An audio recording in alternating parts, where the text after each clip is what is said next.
Well. Welcome to episode 2 of the Kindness Rebellion. In this episode, I had the amazing opportunity to speak to Rae Duckworth, the chairperson of the Utah Black Lives Matter chapter. And man, this was a really, really good conversation. I think that there's a lot of anxiety when it comes to talking about race and race relations. Even if you are even if you consider yourself an ally, as I do, there's so much that we have to learn. There's so much that we have to be better about, and I think Rae gave a lot of good tips and ways to understand the movement in very tactful and effective ways. It's not about just posting a black square or just going to rallies is great, going into protests is great, but there's more that we can do and there's more that we should do. And she does a great job of outlining all of the ways that we can really be effective and create solidarity together to make real lasting change. So thank you for listening to this episode, and without further ado, let's jump right in. Make sure to like, share, and subscribe, comment, let us know what you think. Thanks. This is a podcast about rejecting tyranny and oppression by cultivating both systemic and individual change. I believe the only way to create this kind of monumental change is to inspire understanding, love, and kindness. From there, we can work to embody these essential values in our cultural systems and in our individual lives. My hope is that by effectively communicating with anyone and everyone, we can establish a shared vision for humanity and explore new ways of living to build a better world for all of us. I'm your host, Nathan Jones, and this is the Kindness Rebellion.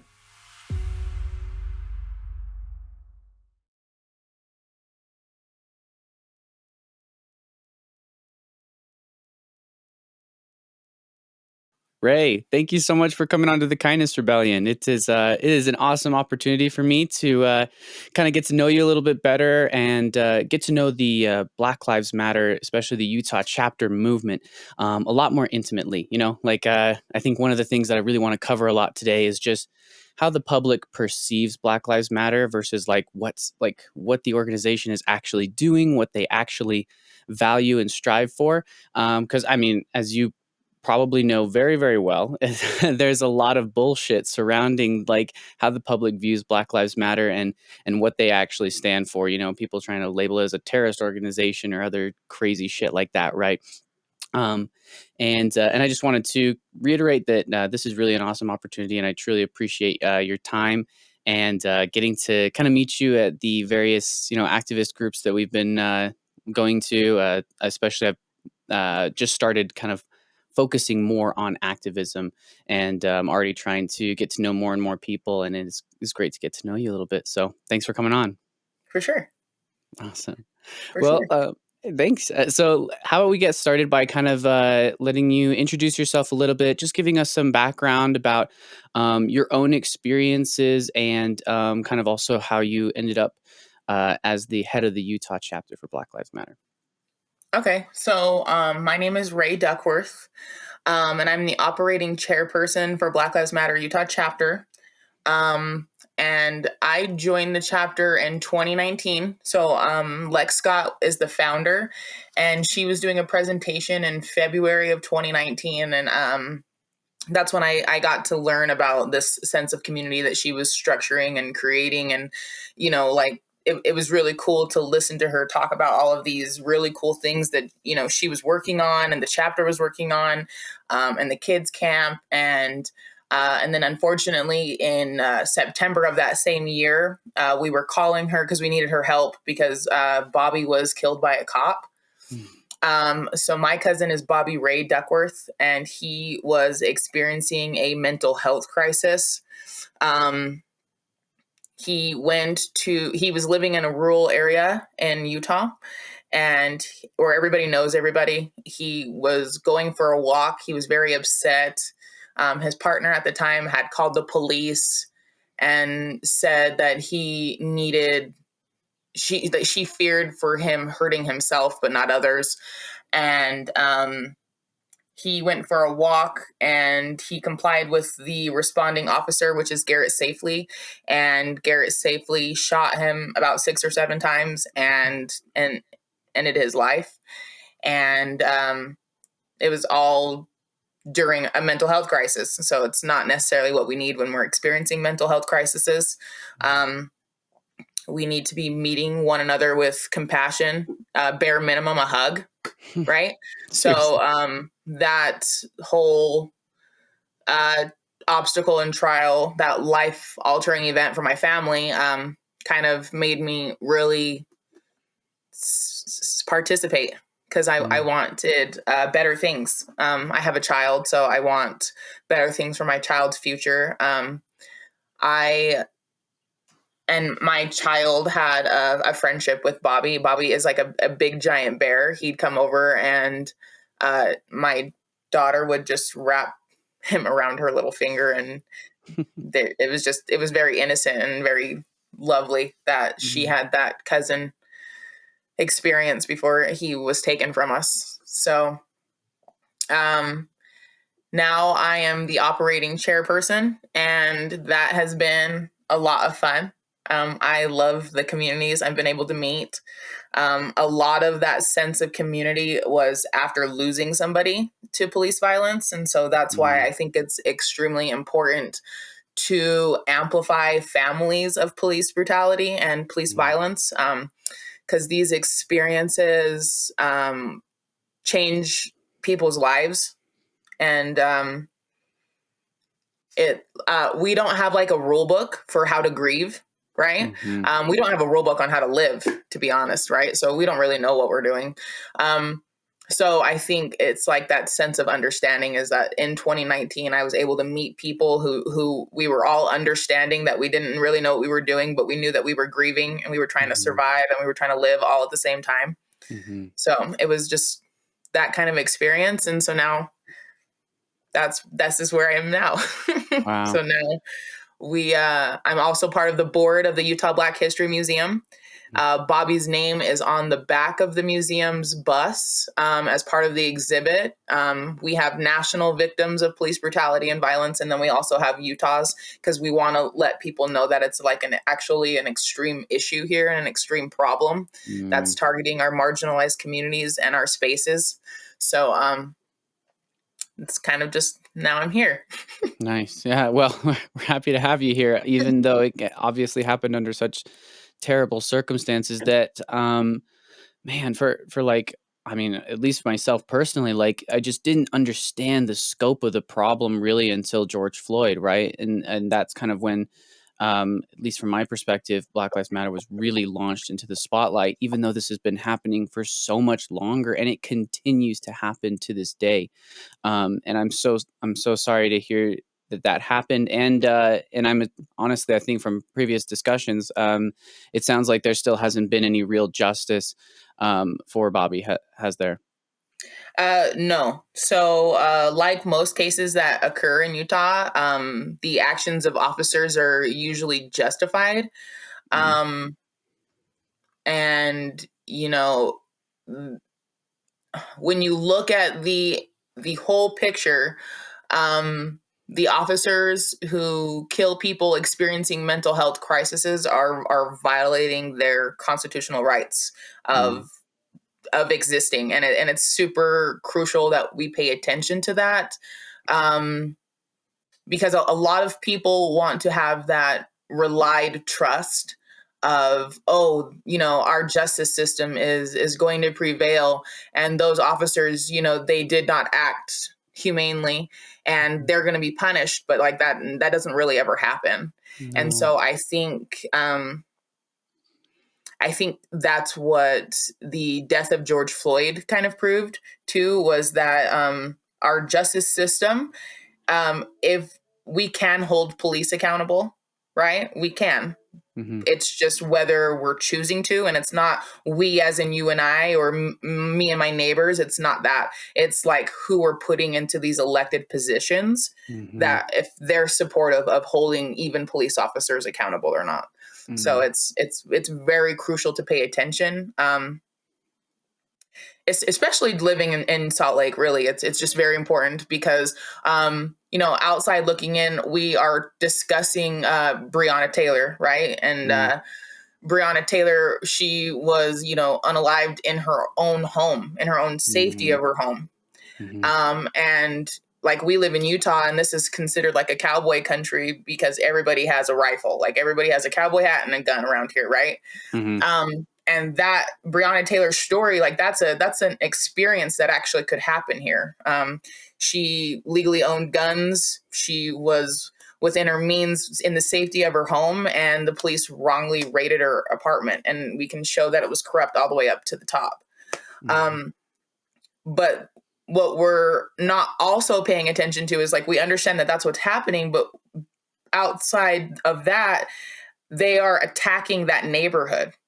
So they're Mm-hmm. utilizing the police and their forces to gentrify a neighborhood because Mm-hmm. now that building where she was killed is like now it's going through a whole gentrifying process, right?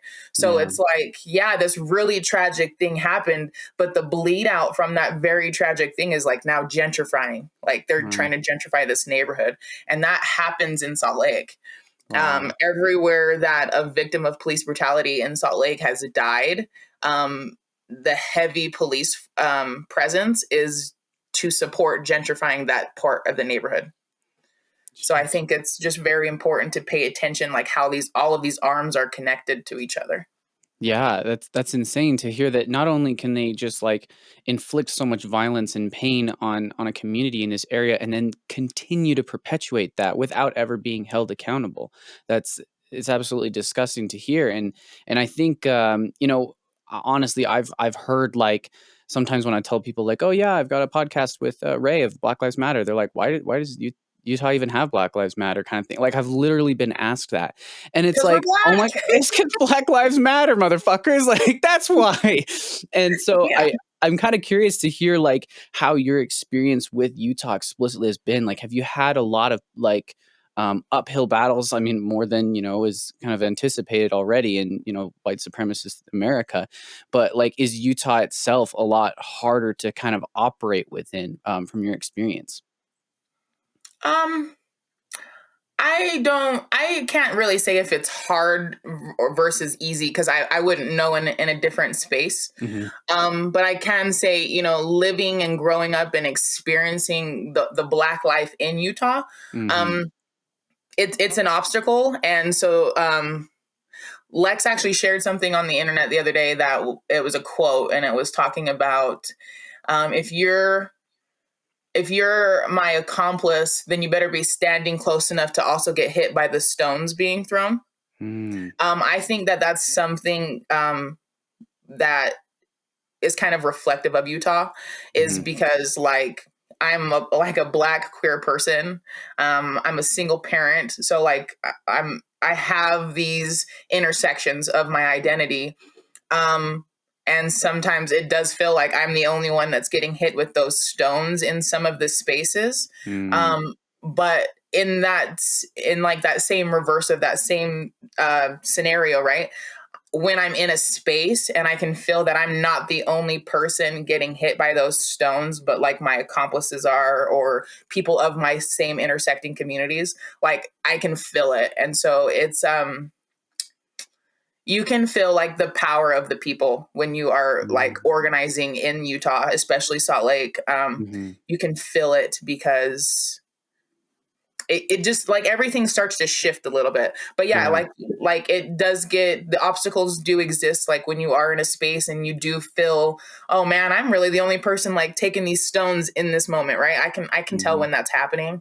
But in the same sense, like I am blessed to have been in a space and not only felt those stones but felt others like in solidarity with me while we're getting those stones thrown at us. Okay, that's heartening to hear, and that's also great. I guess like advice, I guess, for people like me who really aren't targeted by any of this injustice. We just kind of are, witnessing it and trying to be like, oh, how can we help? I think that's a very activating phrase for me, at least. It's like got to stand close enough to get hit with the stones too, because I think it's really easy to try and just be like, oh yeah, I'll cheer you on from the sidelines just so I feel good about myself, and obviously that's not enough for actually helping these Absolutely. communities who are trying to make real change. Mhm. That's yeah. Thank you for sharing that. And I Maybe also even tweak maybe Mhm. even tweak that Yeah. how you're thinking too, of that you're not necessarily a target of the injustices, because you are.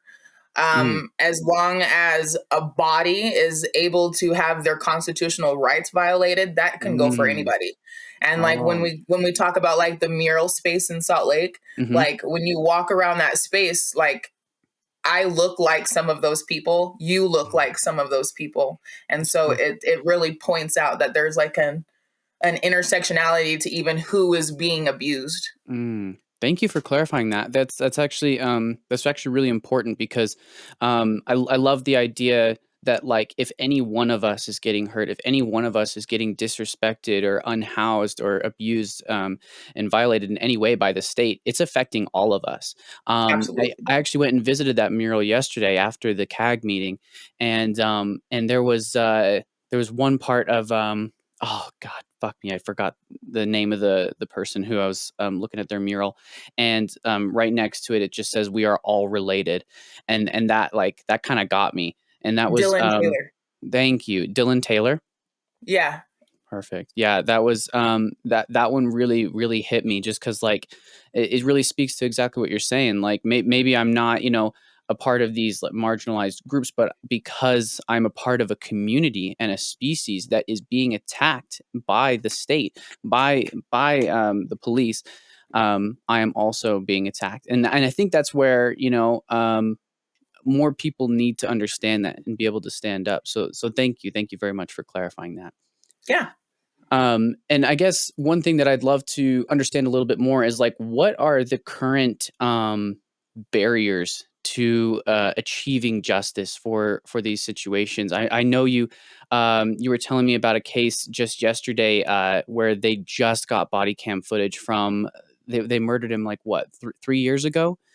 Yep, Can you tell us 2019. a little I don't know if he 2019? died though. I know that he Oh, was oh, okay. brutalized, and so I don't have Mm. confirmation that he was actually killed. It's Oh, and okay. so that's what makes it is makes it even more like us witnessing irresponsibility, is because in 2019 this black man was assaulted by officers during a detainment, during an arresting, right? Um, and so if he's in jail and it's taken almost 4 years for them to get the body cam footage to support his case or his Mm. claims, what that is it's giving the police that window to point at the department for grandma requesting. And it's Mm. not really pointing at the police that they didn't handle this process correctly. Like, and so Really? now they're, and we also have to respect time, right? Because there is a statute of limitations with the time. And so we can see that that irresponsibility was to ensure that this person didn't have that timing. So Wow. that's why it was important to bring up that person's case. So, are you saying that essentially, um, because it wasn't necessarily like the person didn't die, they were able to draw out the case as a result of just kind of the context or the sort of the terminology about the case, and now the statute of limitations on prosecuting the officers is what's at stake here. Is that what you're saying? No, so what they're so with them getting that body cam footage, it's going to allow the victim or the people representing the victim to potentially press charges, Hmm. or at least start that conversation, right? So but Hmm. what it's going to do is we're looking at the police like, oh, you didn't share your body cam footage in time, blah blah blah, and we're upset at you cops, you didn't do this job. But the cops are going to flip Hmm. that conversation and say, oh well, that's not our department, it's got to go through this Hmm. department and it's their process. And so it's one of these things where they're going to just deflect into pointing their finger at a different department. Jesus Christ. So there's bureaucratic red tape that is further removing them from any sort of accountability. So what are some of the other like barriers that you're seeing to holding police accountable?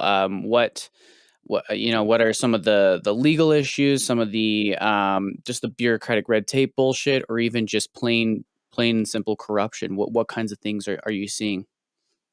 Oof, there's lots of corruption, especially in Salt Lake City. Mm, Um, when we're talking about like obstacles, right? Um, a really big obstacle that the people are able to take over and take charge of is the elected officials who are supporting the quote the bad apples. I mm, think that's very important to recognize when someone who is in a position that we elected them there, and now their behavior is accepting this corruption or these bad ideas, whatever you want to label this, whatever you want to label it, right? But we mhm, see them supporting it. Our responsibility is to vote and to vote them out. mm, Not saying, hey, let's support this one person and put this one person, and that's not at all how I think about voting. I think about voting to remove the bad one out. mhm, So that's how I want people to start approaching local elections is you're voting to remove somebody out because this person is mm, causing obstacles or he is causing harm and things that he's doing and saying. Um, so I think that's important to pay attention. And other obstacles, after we lost George Floyd, um, our session in Utah, they actually tried to what is a good word? They tried to restabilize qualified immunity. mm. So Utah already has qualified immunity for government officials, which includes police, right? So they have that secret shield of I can do whatever I want because I'm working for the government and I can do whatever I want. So what they did was after we lost George Floyd, they tried to reinstate it for the state's level. So there was a state level acceptance of qualified immunity, which is really dumb. That seems really backwards, right? We just saw Yeah. this unaliving that almost took up 10 minutes of somebody's time, right? And now we're understanding like a minor recorded it all. So Wow. I think that the best corrective step is not to concrete qualified immunity. It would Yeah. be to take a step back and look at what qualified immunity is and what it's actually protecting and who is it actually benefiting. And if it's not benefiting the whole collective, then what are we using it for? So things like that happened after 2020. So people really needed to pay attention. And fortunately, Utah paid attention and they showed up to session and they Mhm. stopped that from gaining any support Thank God. through session. So stuff like that is very important to pay attention. Um, and then of course some people don't believe that they should vote. There's the quote that goes around talking about they don't want to play with master's tools and so they choose not to vote. And you Mm, know what, cool, don't vote. um, do your thing, but if you're not voting you should be working at the poll, mhm, right? Because you should be ensuring that, like, in a sense of privilege, right? If you are privileged enough to choose whether to vote or not, then that privilege should be utilized to create a safe space so someone more marginalized than you can go and vote. mm, And I think that that's just like another thing that we just have to keep talking about and teaching because if you are, brave in the stance of not voting, that's totally cool. But you should, utilize that privilege and that stance to ensure that someone who, maybe there's someone who just gained their citizenship and they would like to go and vote.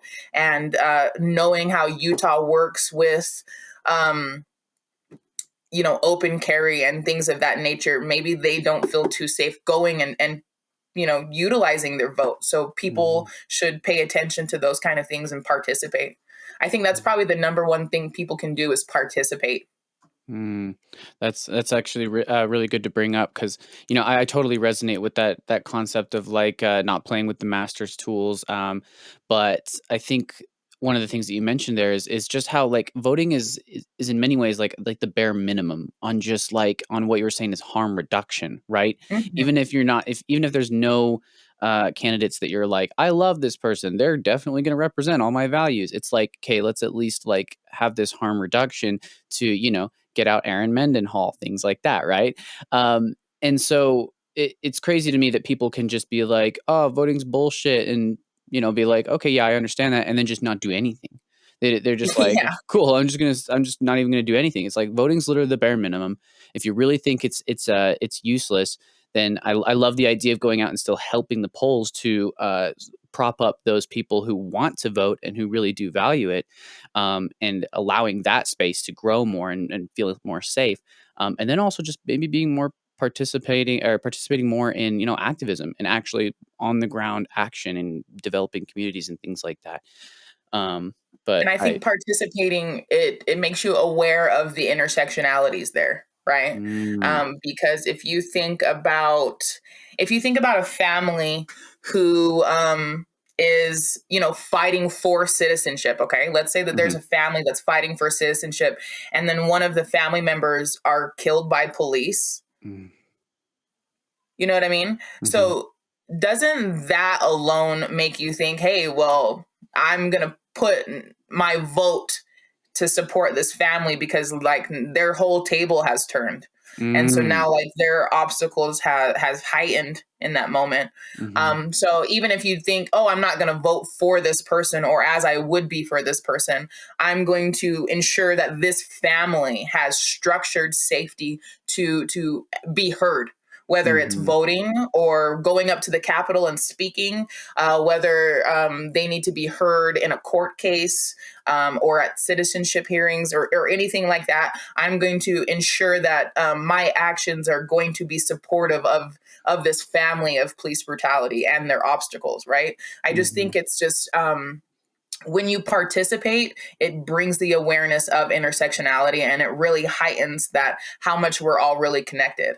And mm, Carl always says that like we are all connected, we are all related, and it's true. We all have a relationship to one another, whether we like it or not.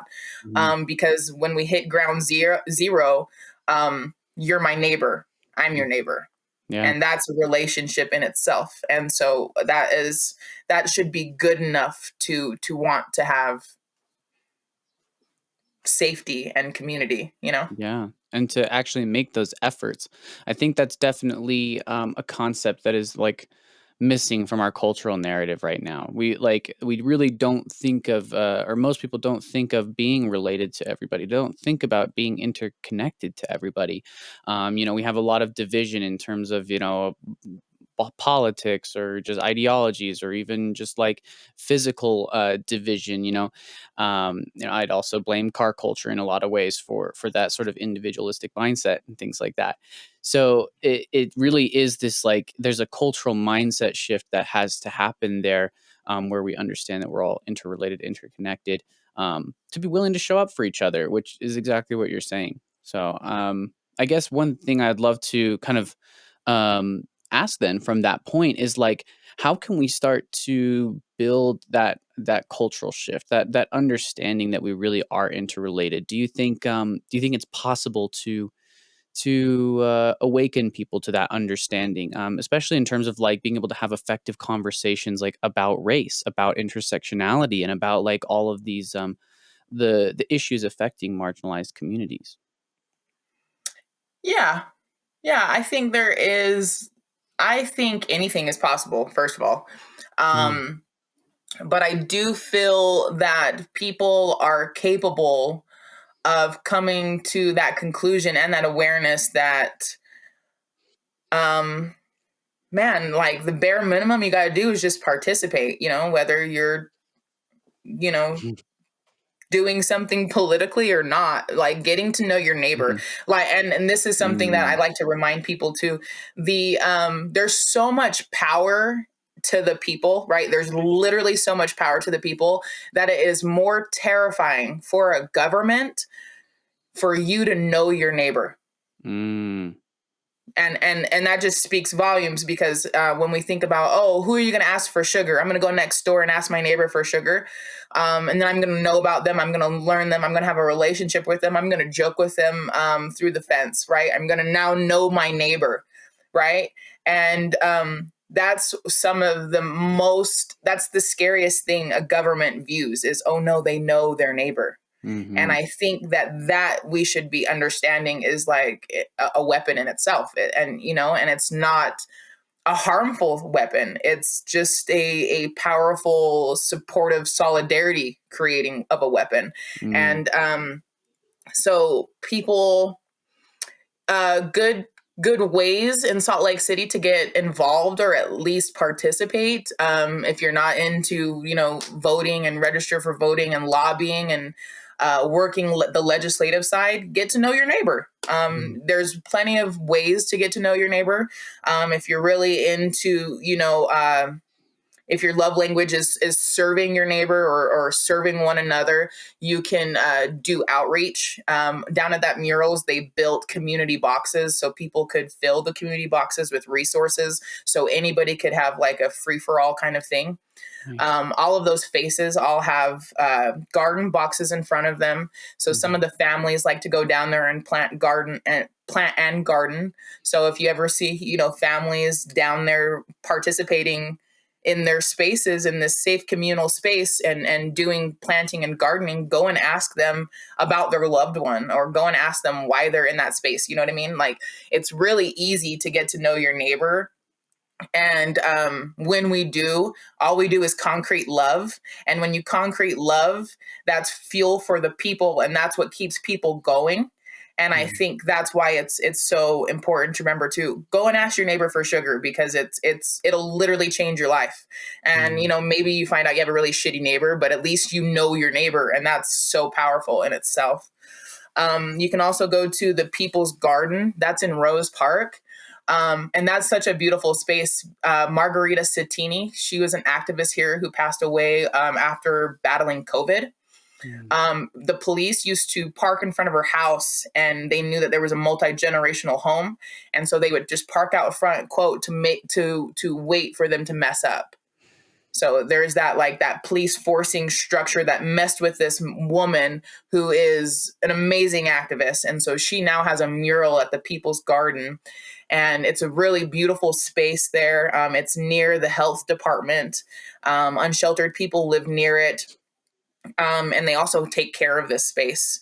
We often see unsheltered people there doing outreach for one another or with each other. And so that's kind of, beautiful to see sustainability amongst somebody living in a survival mode. You know what I mean? Mm-hmm. To see them still being sustainable, we all can be. And when we start linking to each other, it's even more possible. So, you can do things like that. If you Black Lives Matter, we have a kids camp every summer. You can volunteer for the kids camp. We have a high population of Black and brown children that are adopted by white parents. So if you yourself are a person of color, we would love for you to come and volunteer, because we love to see ourselves in all spaces, right? Mm-hmm. So, like, you can get involved anywhere, and it's super fun and it's super easy. But like, the best gain from it all is really just gaining like community and love and that solidarity for one another. And I think that that's just very important. Definitely. It sounds like really what's needed for that entire cultural shift is a shift towards community. People really don't realize how fucking radical it is to know and give a shit about your neighbors. And Love is radical.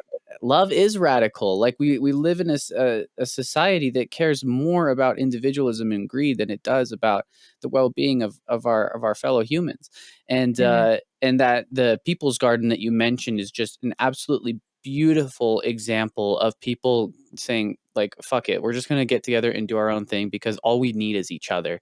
And you didn't mention it, but I just learned yesterday from the CAG meeting that the government is trying to foreclose that space. They are trying to kick The them all. city is, yeah. Yeah, the city is trying to evict them. And I think it's exactly what you're saying. They are afraid of that kind of organizing. They're afraid of that kind of independence and ability to meet their own needs without the state or without businesses. And that is a very radical thing. And that is like, it's almost like it's frustrating to hear that it's like getting attacked, but it's also heartening to say like, oh, that's dangerous to them. That's actually a threat to the status quo. Love.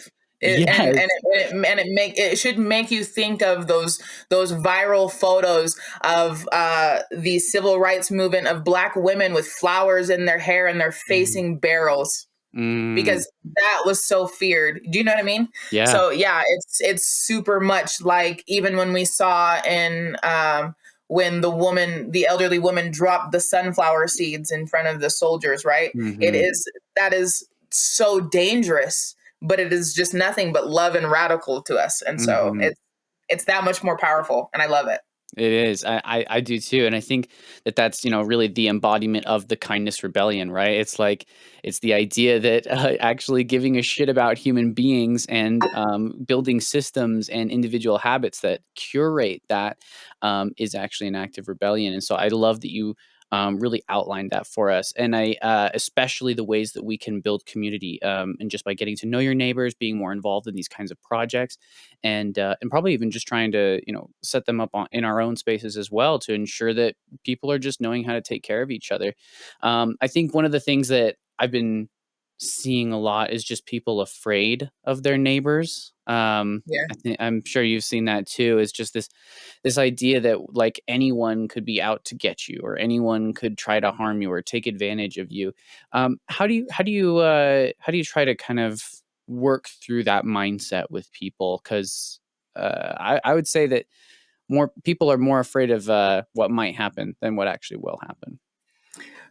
First, I think a person needs to define what fear is, right? Mm. Because people will say, "Oh, fear is nothing but fear itself." Okay, but what does that really mean to you? Like, Mhm.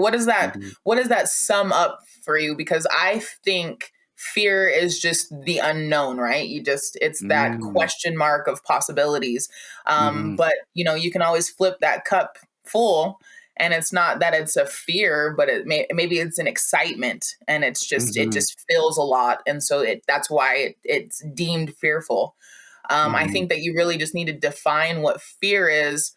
And then, how are you going to approach fear? Because a lot of times if fear is just a projection of you, right? If Mm. you're just projecting that you fear that you don't understand or you don't know or you question the outcome, Mhm. well, then that's a you problem. That's not necessarily a me problem, It's true. right? It's, Yeah. yeah, internal. So I think you just have to, unlearn what you're defining fear as, or at least get to know what fear is, um, Mhm. before fearing your neighbor. Because Yeah. you know what I mean? Like I'm a Black queer single parent in the state of Utah. Um, I don't care what my neighbors think about me. I don't. And Mhm. it's because I don't have room to. They either are going to like me or they're not going to like me, or they're just going to be regular Utahns and just be passive and Mhm. know I exist, but switch lanes when necessary. So I just think it's just really, you need to understand, like, well, what are you questioning? Like, what are you fearing? A lot of times, what I'm recognizing in Utah, a lot of what fear is the fear of rejection. Mm. And so I think that if that's the first thought in your head about wanting to get to know your neighbor is, oh, maybe my neighbor won't like you, Mhm. then approach that neighbor with already accepting that they don't like you. Like, Mm. try it out. It doesn't do anything. All it does is it validates that fear that, oh, this person doesn't like me. Okay, this person doesn't like me. Hey, person, have a good day. But like, you got to know your neighbor, and and you know what I mean? Like, you broke that Mhm. little bit of a fear barrier. And so I Mhm. just think it's really that shadow work, that internalized work of, you need to understand what it is you're fearing. Because um some of my neighbors fear me because I'm Black. Like, Mm. I get that look of, oh no, what is she gonna do? And I'm like, I'm pulling weeds Just like a existing. regular neighbor. Like, there's no conspiracy current over here. I'm just gonna pull Okay. some weeds. And like, I make it very awkward for them when I see those, or I start to get that feeling like, okay, like, what do you think that, like, I'm gonna have a third eyeball fall out of my ear or something? Like, what do you think is gonna happen? So like, I like to mess with people when I see them in that state of questioning or fear, and just let them know, like, hey, I bleed just like you. Mm-hmm. There's nothing really to fear here. You could ask me for sugar. I do have sugar. So it's just that internal. And I think Mm-hmm. it's just how you're going to talk about it or project it, I guess. Yeah, I think that's very profound, and it requires a lot of self-awareness, but also, like, I think that that's, like, if anyone's listening to this conversation wondering, like, "How do I talk to my neighbors? Because 'cause I'm afraid?" Like, that's the I love that. I love that first step, just, like, understanding where that fear is coming from. Yeah. That's actually a huge thing I really like to talk about on this podcast is emotional intelligence and being aware of what emotions are cropping up when, and being able to give yourself space to not just react to those emotions. And I absolutely love that because at the end of the day, like, like really the worst case scenario, like most likely is that you're like, "Hey neighbor, this is my name. I want to know your name." And they're just like, "Please don't talk to me." It's like, okay, that's that. Like Yeah. you'll be fine. But I love that you brought that up because we can really let those blocks get in our way and stop us from making meaningful change. And I think that people really underestimate the deep value of community and how much humans really need community just to feel any sort of meaning whatsoever. So I really appreciate you outlining that as a huge piece of kind of building this movement and just building that care for people. I think that's also something that I kind of wanted to bring up is like when we think about defunding the police or really just police abolition, the real key to that is going to be community, right? It's about being able to deal and mitigate with conflicts without having to call a cop who's probably just going to kill you if you're black or brown. And it's Yeah. just exactly so. um I think it's great that you brought that up, and I'd love to kind of just continue on this vein of like how communities can really be a solution to aggressive policing or to even just like an inflated police budget and everything like that. What kinds of resources and developments do you think should go into community that are currently being funneled into police instead? Oh man. The list goes on with this subject. Yeah, I was actually reading through a police department in Alabama and everything that they started to implement and change after 2020 and the death of George Floyd. Um, just seeing like even what was the other? I looked through Camden police departments too. Hmm. So Camden's police department, what they have decided is to switch to an alternate way of policing, which is actually called community policing. Mm. So, and it's basically the idea of not allowing a one-on-one interaction to be the finalization, right? Mm. And instead of, hey, we're calling, for help and not necessarily the police. This person is experiencing X, Y, and Z. What kind of help do they need? Mm. And then that's when we have like those programs like MCOT. I love MCOT. MCOT is the Mobile Crisis Outreach Team. Mm. And they basically are, their idea was formed from Cahoots, and Mhm. Cahoots started in Oregon.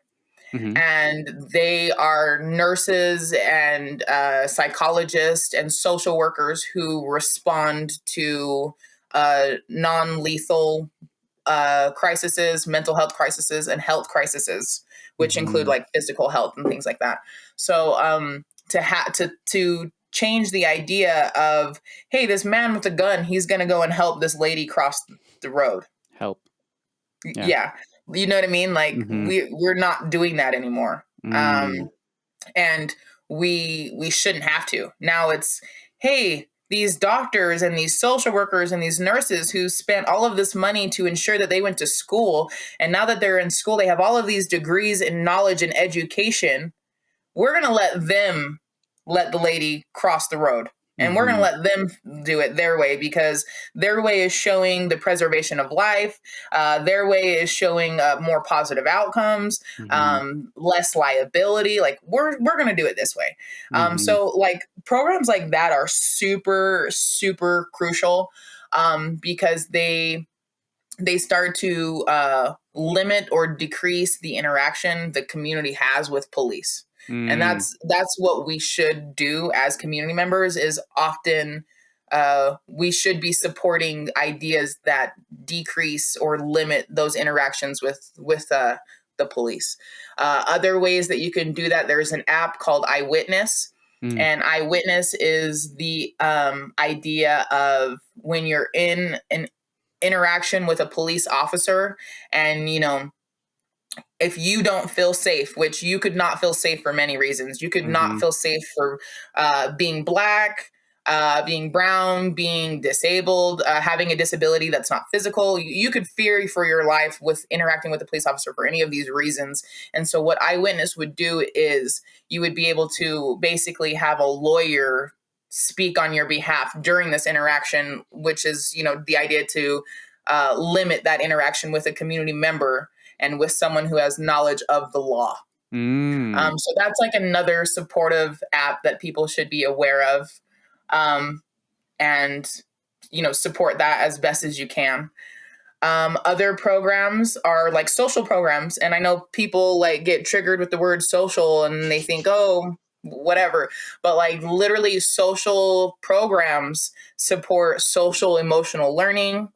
It's even trade work is supported by social programs, right? Mm. Because I know that there's a Black woman in Salt Lake who runs a youth program to support youth, to keep them busy after school doing positive things, Mm-hmm. because a lot of them want to do trade work, right? Nice. So and trade work is like carpentry and Mm-hmm. I think plumbing and things of that Yeah, nature, like HVAC. Mm-hmm. everyday jobs that we need, right? And so Yeah. these group of students want to do those type of jobs. So, keeping those programs existing and funded, or even busy, if you have like ideas or projects for these type of programs, reach out to them and let them know. Like, I know that Mm-hmm. Utah has a high population of veterans also. Mm. So if you are a veteran and you want, now your new lifestyle includes a wheelchair and you need a ramp, Mm-hmm. okay, cool. Check out some of these social programs in your neighborhood that support those type of projects. And, you might be able to meet the youth in your neighborhood, or you might be able to meet the veteran in your neighborhood. And that's just getting to know your neighbor all over again. But Mm-hmm. you're, also helping someone who's, less fortunate, who now has to use like a wheelchair in this scenario, right? Mm-hmm. So programs like that are super important. In, I think it's Fresno, there's the Community Justice Center. That's like a really good idea that I think should belong down where the murals are. Mm-hmm. And so what that is it's a community justice restorative center. And it's basically this big giant center that anybody for anything could go there.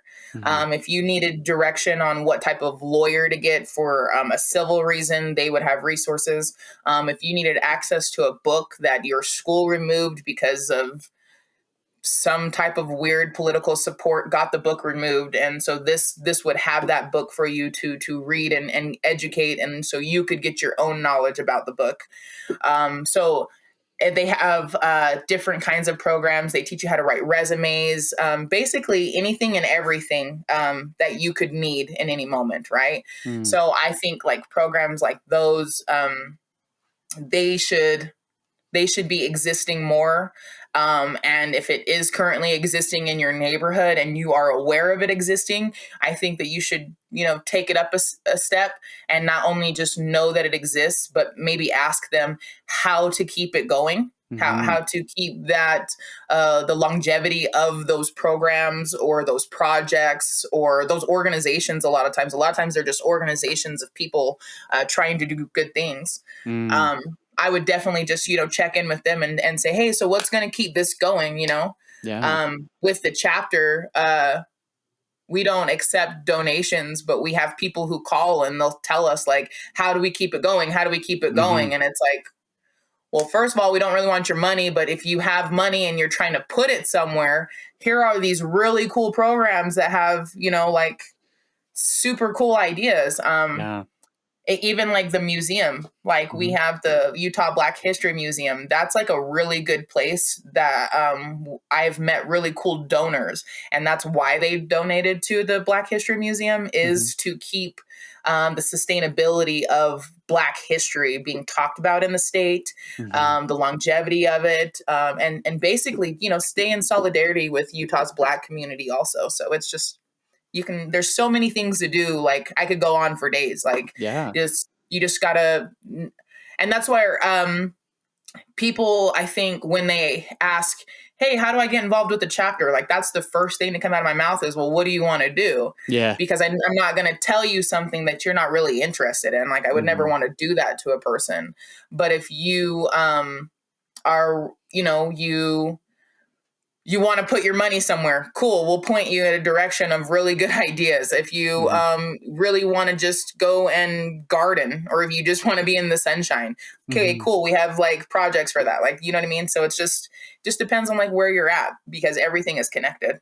That's awesome. I love just that that laundry list of different ways that we can actually build up and help the community, especially like focusing on propagating those too. And I also just wanted to kind of give kudos to the fact that like the chapter isn't taking in those funds. It's more like, oh, you want to get involved, you want to actually help this work.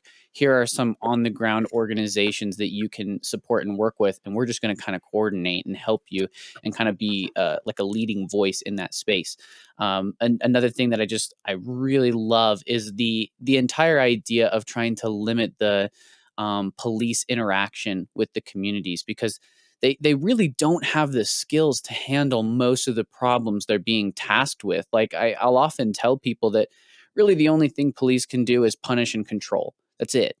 And when it comes to especially like thinking about your cousin Bobby and like the mental health crisis, like having a trained mental health professional deal with that situation would have changed everything, because they would have known how to address it. They would have known how to de-escalate and not fucking kill him. And that kind of those kinds of situations is just important to continue propagating. So thank you for sharing those resources. I'll make sure that when I edit this, I'll put up the links and everything on the video, because I really do want people to be accessing these resources. And if you're listening to this content, it's because you're trying to figure out how we can grow these kinds of solutions. Because I think more and more people are becoming aware of the fact that like the current situations, the current solutions that we have are not actually helping us. They're just maintaining power dynamics, inequality, and oppression. So, thank you very, very much for sharing those.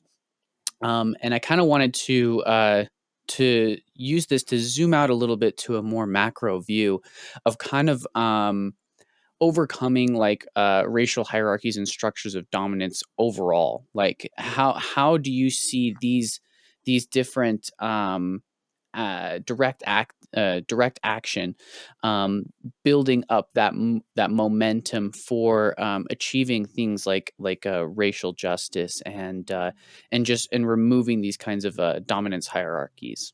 Like wealthy people and really wealthy neighborhoods tend to have a lot of access to these types of resources, or aren't even like focused on like they don't even need to worry about like, oh, we need systems of getting accessible resources, because they just have the wealth to go ahead and deal with it. So I guess what I'm trying to get at is like, how can these types of communities grow to a point where everyone actually has access to them, so that we have more equality and social justice? Ooh, hoo, hoo. How do we get there? Well, a lot of that is recognizing the privilege that a person has. Mm, But it can't be from the outside of the person, right? A person has to recognize what privilege they have, um, in order to kind of share, right? mm, And I think that's like an obstacle here, is that sometimes people are uncomfortable with sharing their privilege. mm, And I'm not so much utilizing their privilege, because every day their privilege is being used, but like in the moments of needing to share it. mm, Like for example, the murals space. that location right there. It's Mm-hmm. right off of 900 South, and the Mm-hmm. mayor has made the east side accessible. So anywhere from the east side can basically hit Ninth and go all the way down and be able to go all the way to that 300 West. Um, is that problematic? No. It's cool that the east now has full access to the west side. Is it reciprocated? Mm. No. So the West doesn't have that equal access the East does, but we're expected to take more from the West, like their water supply right now. Like that's one of those Wow. conversations where they want to take from Rose Park's water and Mm. share. Why are we taking if we're not even allowing them to have that equal accessibility across State Street? Wow. Okay. So I think, and so that's why that conversation of that building being a community space or a community justice center or a resource center, the Mm-hmm. reason why it's so crucial in that building, in that space, is because of how accessible it will be from the east and from the west. Because people on the east side and the west side, they will need mental health services that could be found there. Mm-hmm. People from the east and the west, they could be short on food, money, or shelter resources, and it just could be right there in the middle, equally accessible to both sides. So I think it's just basically understanding when the resources are being gate kept. I think Mm. that's something to recognize. And then I think once you recognize, hey, this person's not really sharing all of this resources or all of their privilege, then we need to recognize, is this person in a elected position? Okay, cool. Mm. Let's remove them because they're not doing their part. Their Yeah. part was to get into this elected seat and ensure that we were all um, being fed. Right? Like Mm-hmm. that's their whole position, is to make sure that we're all housed and we're all fed and we all have water. And if they're not doing that, then get rid of them. Yeah. And so I think it's just basically understanding what gatekeeping is and recognize when it's happening. And then the same with the privilege. Hey, I recognize that, you're gatekeeping resources and that's a very privileged thing to do. So now I'm going to like shift and then work around that kind of thing.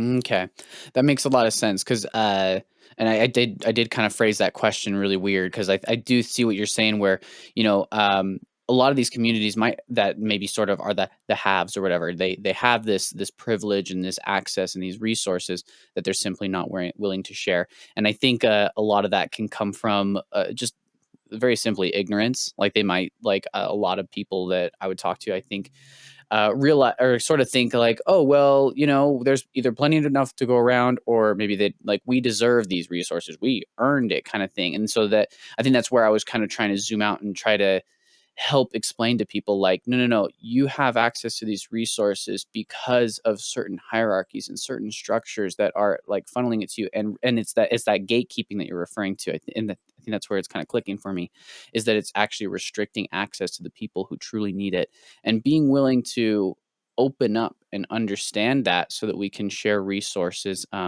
more equitably and ensure that everybody is taken care of. I really like the idea that that our leaders should actually be focused on ensuring that everybody is housed, fed, and has clean water. Simple.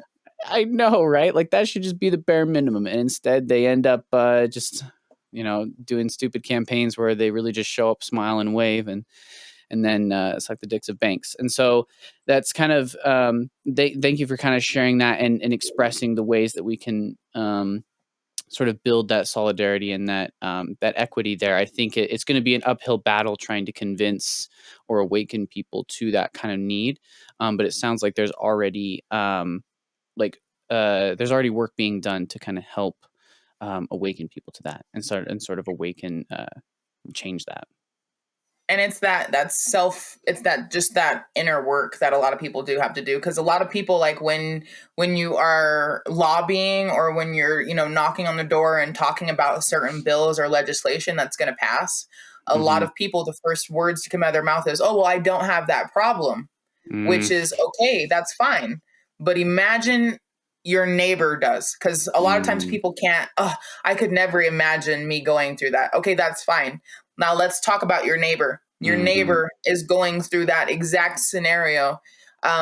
So what, with the end result, are you going to be okay with knowing that you could have aided your neighbor with a simple vote or with a Mm. simple change of thought, or, you know, just simple little things? And I think it just falls back on, like, we live in Utah, and Utah is very religious. They're very Mm. a religious state, and I find it so complex that we never prioritize love thy neighbor.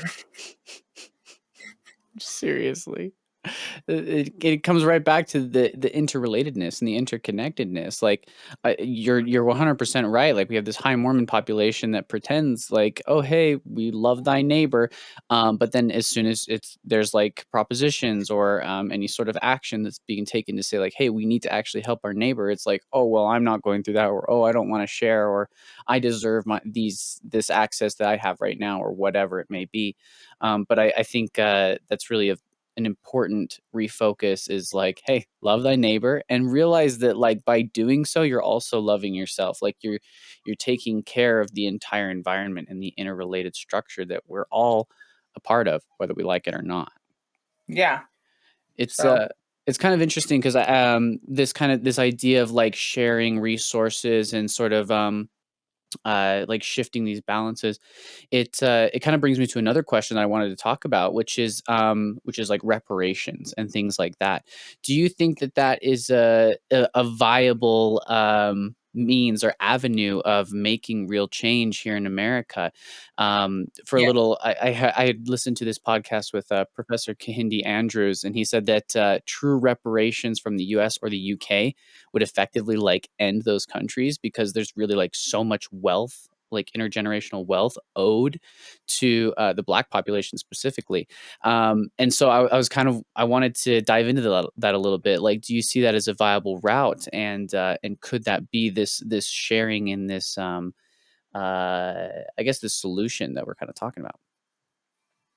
Yeah. I think that reparations are owed. And I think that Mm, also with reparations to Black people are very communal.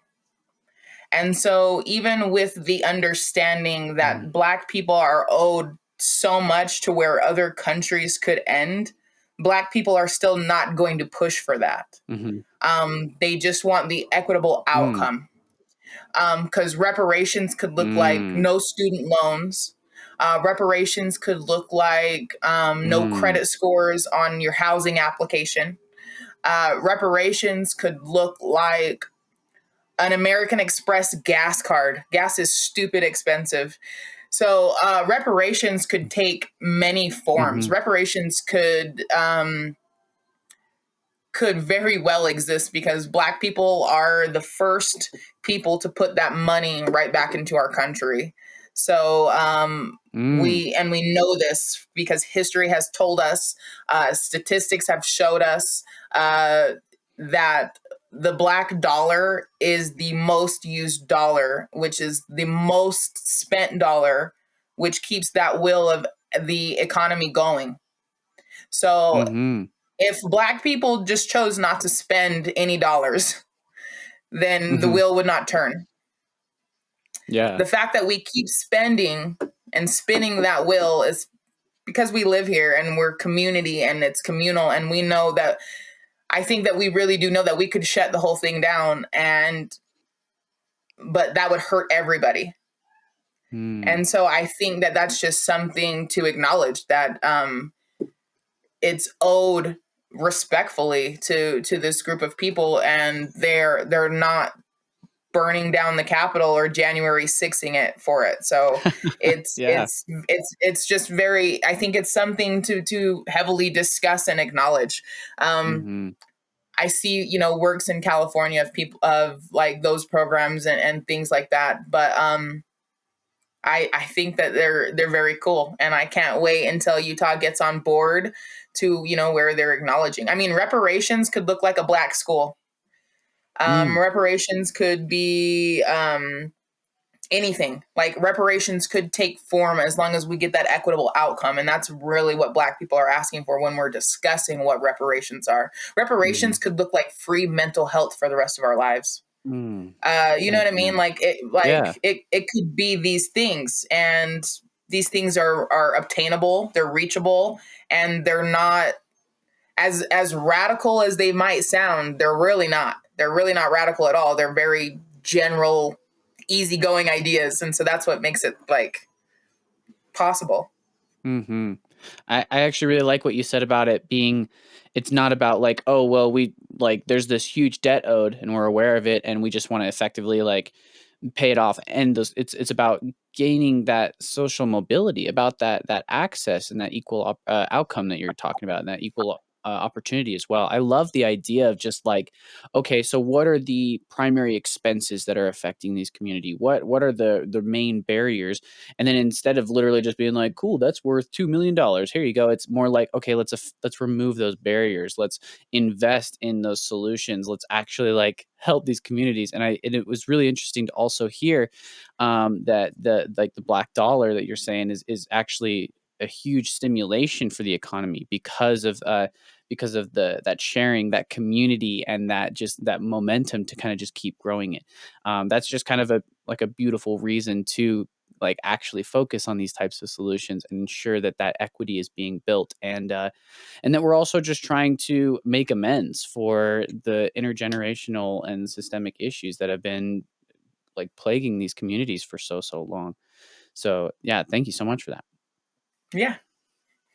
So we're getting close to the end here, but I did want to ask kind of one final question that would sort of this is, you know, based on a lot of the media attention that Black Lives Matter had, that I just felt was very like some inaccurate representations, as well as just like what I felt like the algorithms were feeding people and things like that.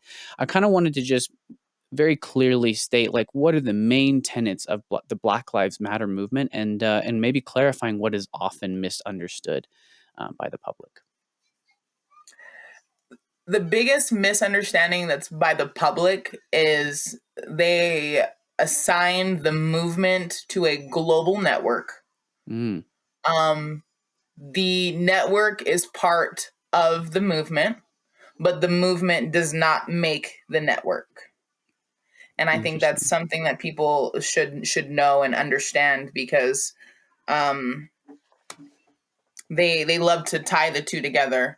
And then following that, also, I don't want to hear a single thing about what money a global network obtained when churches obtain money the same way, and probably billions more, Hmm. and then nobody bats an eye. Yeah. So I often laugh that Black Lives Matter, the global network, is nothing but a black owned church, and nothing I can do about it, because I'm not going to go and ask the Pope for money. I'm not going to ask the LDS guy president thing. I don't know what they call the LDS guy. The I'm not going to prophet. ask him for any money. I'm just not going to do that. Hmm.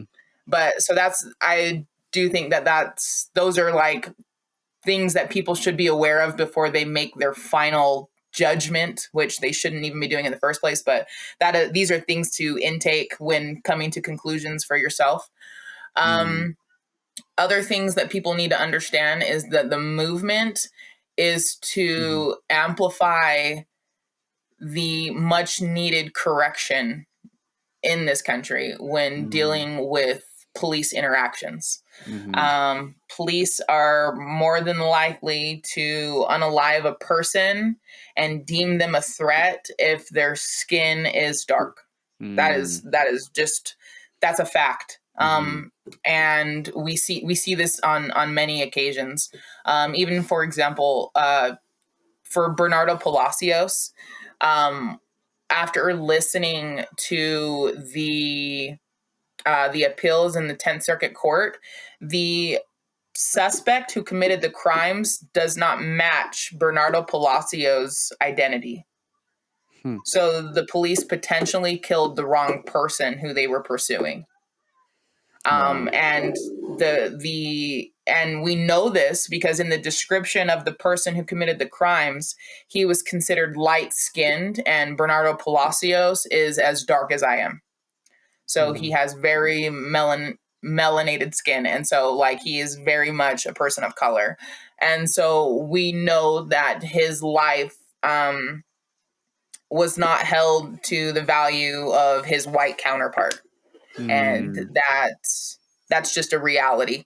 And so that's what Black Lives Matter, the movement, does, is it amplifies this ongoing issue that's only being overlooked because we can be easily distracted. Mm. So I just think people need to know that and understand that. Black Lives Matter doesn't mean that there is a superiority. There, like I said, Black people are communal people. Black and African people are very communal people. So this is nothing to do with superiority. It's basically saying, hey, Black people are the most targeted, and it's people with Black skin. They're most targeted, and they're mostly targeted by police. Police are agents, are harmful agents that inflict the heaviest amount of abuse on communities. And so when we I think the movement is that realization and amplification of this.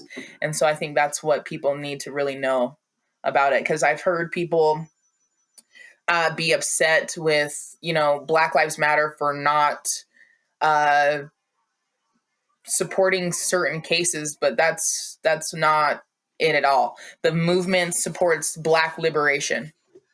And a big obstacle for Black liberation is police. And that's Yeah. because they inflict that life altering, life ending result. And that's what makes it so important to pay attention to what's happening in policing in your neighborhoods.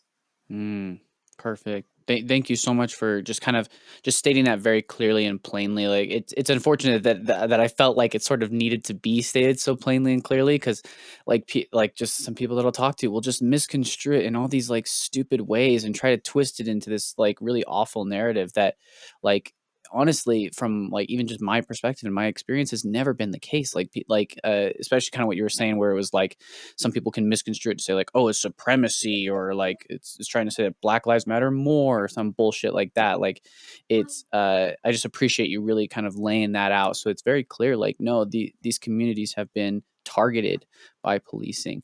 And it's a matter of liberation and helping them. So thank you for all of the work that you do and your passion and your power and your voice. I thank you so much for coming onto the podcast with me today. I hope to keep seeing more of you, and I'd love to keep focusing on ways that we can build community and really be sharing those tools and those techniques because I really think that is what's needed to help us create a better world. Yeah, I'm down. Let me know. Cool. Thank you so much, Rae. Appreciate You're it. welcome. Have fun. Thank you for Thanks. having me. Uh huh. And that is a wrap on episode 2 of the Kindness Rebellion. Thank you so much to Rae for being on this episode and giving all of our listeners the wisdom and the insight and the activating force to really make some real change in our communities. And remember, community is where this change starts. So let's start being active in our communities and developing it, especially in the ways that we talked about in this episode. Just talking to your neighbors, getting to know your neighbors. This is a huge deal. And please support Black Lives Matter Utah, especially if you're in Utah. And then, just support Black Lives Matter in general, please.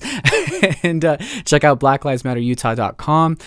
I'm so sorry, Rae, that I got this released after the kids camp. But if you're watching this, please take a look at that. Consider even donating for future years. This is a really, really good event for our Black and brown kids so that they can feel safe and have just be building solidarity. And if you want to volunteer, you can also offer to do that too. Show up to the CAG meetings too. Let's recall Mendenhall and let's really make a difference in our community. Thank you so much for watching. Please like, share, subscribe. Let us know that you like it. Join the conversation, all that good stuff. Thank you so much.